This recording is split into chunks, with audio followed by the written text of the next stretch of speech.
देखिए, जैसे-जैसे एयर की जो क्वालिटी है वो डाउन होती जा रही है, एयर पॉल्यूशन बढ़ता जा रहा है, वैसे-वैसे ऐसा देखा जा रहा है कि जो लंग कैंसर के जो केसेज़ हैं वो बढ़ते जा रहे हैं। आप इसका अनुमान इस तरीके से भी लगा सकते हैं कि वर्ल्ड वाइड जितने भी कैंसर केसेज़ आते हैं, उनमें से 18% जो केसेज़ हैं वो लंग कैंसर के होते हैं। यहाँ पर एक बात और भी नोटिस की गई है कि जो लोग लंग कैंसर की वजह से मरते हैं, उनमें से 85% जो लोग हैं वो स्मोकिंग की वजह से मर रहे हैं, क्योंकि स्मोकिंग की वजह से जो है यहाँ पर लंग कैंसर हो रहा है। तो आप इससे अनुमान लगा सकते हैं कि लंग कैंसर किस तरीके से जो है लोगों की लाइफ को इम्पैक्ट कर रहा है, और इसका जो प्रभाव है वो आने वाले समय में और ज़्यादा बढ़ने वाला है, क्योंकि जैसे एयर की क्वालिटी और ज़्यादा खराब होगी, लंग कैंसर के जो केसेज़ हैं वो और ज़्यादा बढ़ेंगे। तो इसलिए हमें जो है लंग कैंसर के बारे में जो है जानना बहुत ज़्यादा ज़रूरी है। आज की जो वीडियो है वो लंग कैंसर के ऊपर ही है। हम इस वीडियो के अंदर जानेंगे कि ये लंग कैंसर होता क्या है, ये कैसे होता है और इसके सिम्पटम्स क्या हैं और हम इससे कैसे बच सकते हैं। तो आज की जो वीडियो है वो काफ़ी इन्फॉर्मेटिव होने वाली है। मैं आप सभी से निवेदन करता हूँ कि आप इस वीडियो को अंत तक ज़रूर देखें। तो नमस्कार दोस्तों, वेट नॉट यूट्यूब चैनल पे आपका बहुत-बहुत स्वागत है। हर बार की तरह इस बार भी हम आपके सामने हाजिर हैं एक नई वीडियो के साथ। तो चलिए शुरू करते हैं। तो सबसे पहले हम जो है कैंसर के बारे में जानते हैं कि ये कैसे होता है। तो एक्चुअली में जब कभी आपने देखा होगा कि हमारी जब चोट लगती है, तो कुछ समय बाद जो है वो रिपेयर हो जाता है। यानी कि हमारे जो बॉडी के अंदर कहीं भी जो है कोई डैमेज होता है, तो हमारी बॉडी उसे खुद से जो है रिपेयर करके उसे ठीक कर देती है। यानी कि हमारी स्किन जो है वो पहले जैसी हो जाती है।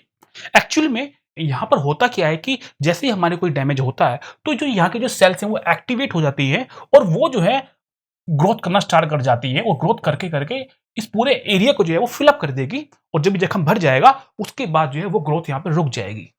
यहाँ पर आप एक बात को नोटिस कीजिए कि हमारी जो बॉडी है वो सेल की ग्रोथ को स्टार्ट करना और उसको स्टॉप करना, दोनों को कंट्रोल करती है।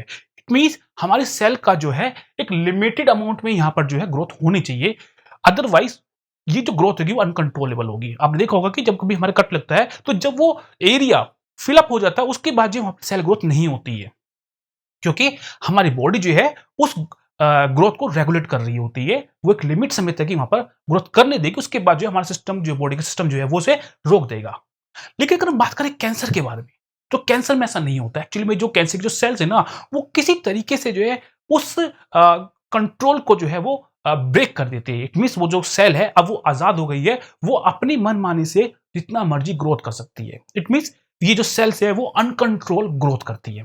तो जब कभी भी ऐसा होता है, तो होता क्या है कि वो जो डैमेज है, वो अब जो है वहाँ पर वो डैमेज फिल अप तो होगा, लेकिन जो सेल है वो उसके बाद भी जो है यहाँ पर ग्रोथ करती रहेंगी। इट मीन्स ये जो ग्रोथ है अनकंट्रोलेबल हो चुकी है। अब बॉडी की कंट्रोल में ये ग्रोथ नहीं है। अब जैसे-जैसे ये चीज़ें बढ़ती जाती हैं, समय के साथ-साथ होता क्या है कि ये जो कैंसर सेल्स हैं, ये करती हैं कि वो उस लोकेशन से आगे मूव करना स्टार्ट कर जाती है। अब जब ये जो कंडीशन आती है, ये बहुत ज़्यादा घातक कंडीशन हो जाती है, ये बहुत ज़्यादा सीवियर कंडीशन हो जाती है, क्योंकि अब ये जो है अदर ऑर्गन्स के अंदर ही फैल जाएगी। इट मीन्स पहले ये एक पर्टिकुलर लोकेशन पे होती है, लेकिन जैसे ही ये जो सेल्स है यहाँ से मूव करना स्टार्ट करेगी, तो ये हमारी बॉडी के अलग-अलग पार्ट में फैल जाएगी, और तब इन्हें कंट्रोल करना बहुत ज़्यादा मुश्किल हो जाएगा, क्योंकि जहाँ भी जाएँगी, वहाँ पर जो है वो कैंसर कॉज़ करेंगी।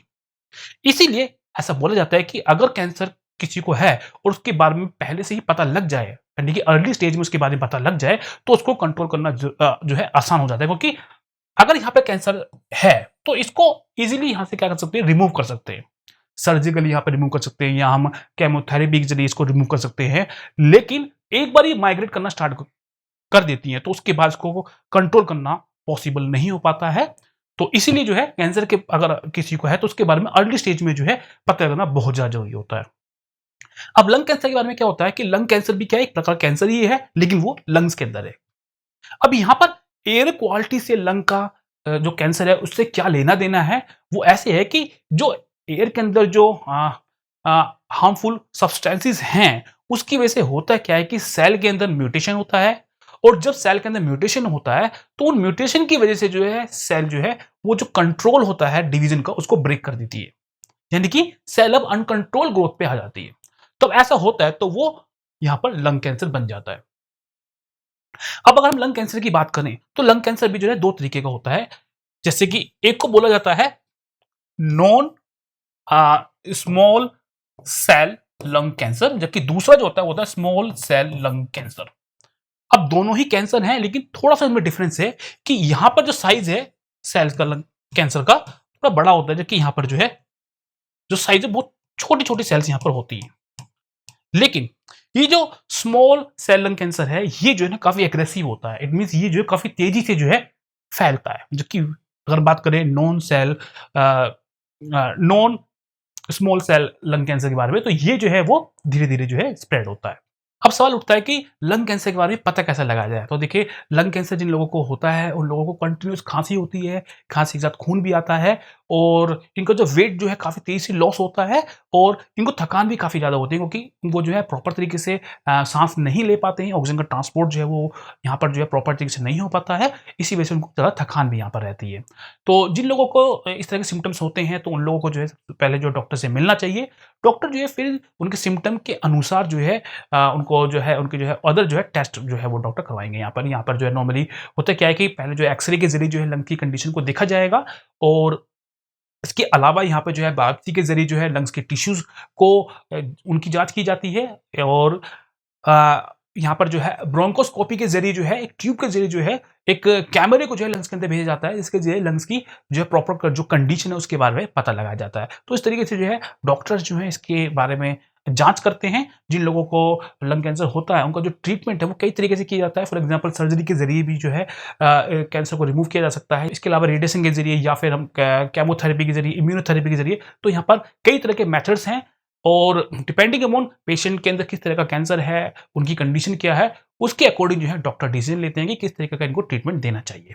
तो अब हम जो है इससे कैसे बच सकते हैं? इसके लिए सबसे पहली जो ज़रूरत है वो ये है कि हम जो है स्मोकिंग से दूर रहें, क्योंकि स्मोकिंग ना केवल हमें नुकसान पहुँचाएगी, इसके साथ-साथ हमारे परिवार के और लोगों को भी जो है उससे जो है नुकसान होने वाला है, क्योंकि जब वो धुआँ जो है उनके लंग्स में जाएगा तो वहाँ भी जो है वो ऐसा ही इम्पैक्ट करेगा। तो हमें जो है स्मोकिंग से दूर रहना है।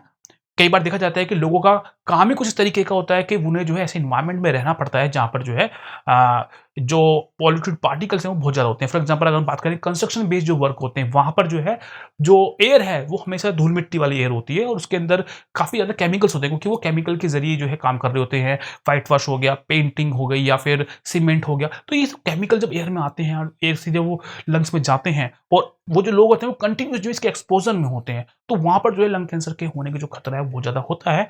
ऐसे लोगों को करना क्या चाहिए कि वो लोग हैं वो एटलीस्ट जो है एक कोई अपने मुँह को ज़रूर ढक लें, जिससे कि जो एयर जो है थोड़ा बहुत फ़िल्टर होके जो है उनके लंग्स तक पहुँचे।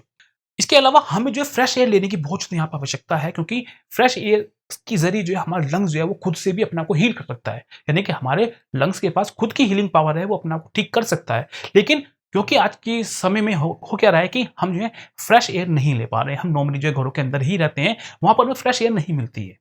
तो पेड़ों के कटने की वजह से भी ये समस्या है, क्योंकि हमको फ्रेश एयर नहीं मिल पा रही है। हमारी जो हीलिंग पावर है वो डाउन हो रही है इस तरीके से।